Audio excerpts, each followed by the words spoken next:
तुमच्या बताऊंगा। मेरी हिंदी इतनी अच्छी है ही नहीं, जितनी भी टूटी फूटी है उसमें बात करूंगा। बोलूंगा। एक मिनिट तुम्हाला उत्तर दिलं ना मी। मराठी पूर्ण करून घेऊया मग अरे थांबा ना तुम्ही, मी इथंच आहे, मी कुठे पळून नाही चाललोय।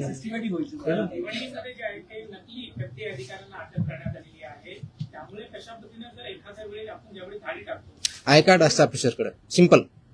माय officers wear I card, very clearly they show the I card.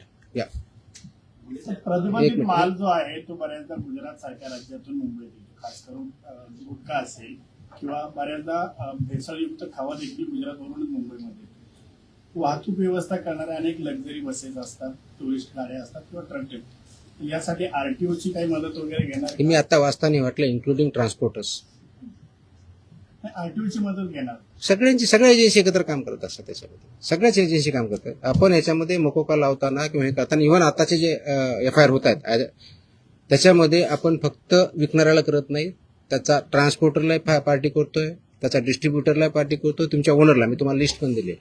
तर इथून पुढचे आता आल्यापासून FIR हे it will be right from manufacturer to seller. आताही होत आहेत, अजून जास्त स्ट्रिंजंटली होतील।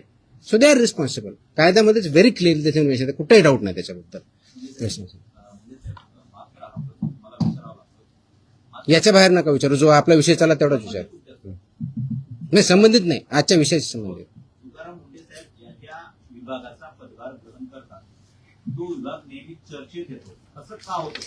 त्याचं उत्तर तुम्ही द्या, मी कसं देणार आहे?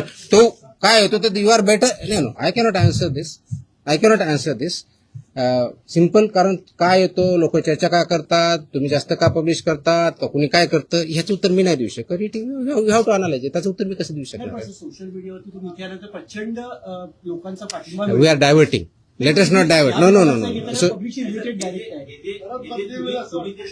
नो हे जे विषय त्याच्यावरती आपण बोलू, बाकीचे विषय नाही। हा नाही, याच्या अगोदर फक्त हा डेटा हा प्रोहिबिटेड ना, प्रतिबंध। आता तुम्ही जो विचारला होता प्रश्न की मी 25 मे ते 11 जून या काळामध्ये प्रोहिबिटेडच्या बाबतीत, म्हणजे प्रतिबंधित आयटमच्या बाबतीतला सांगतोय, बाकीच्या नाही सांगत आहे, कारण हा प्रोहिबिटेडचा विषय आहे म्हणून। तपासणी केलेल्या आस्थापना म्हणजे प्रोहिबिटेडच्या बाबतीत त्या 354 आहे, 354। बाकीचे असेल ना आपल्याकडे पुढचे केलेले ती पण असेल ना, तो पण मागवा ना, आणि ड्रगचे असेल तर ड्रगचं पण मागवा। त्याच्यामध्ये नाही सॉरी, प्रतिबंधित पदार्थ आढळलेल्या आस्थापनाची संख्या 344 सापडली आपल्याला। तपासणी 354 केली, 344 मध्ये फाइंड आउट झालं। जप्त साठ्याची किंमत ह्या 344 मध्ये एक किती रुपये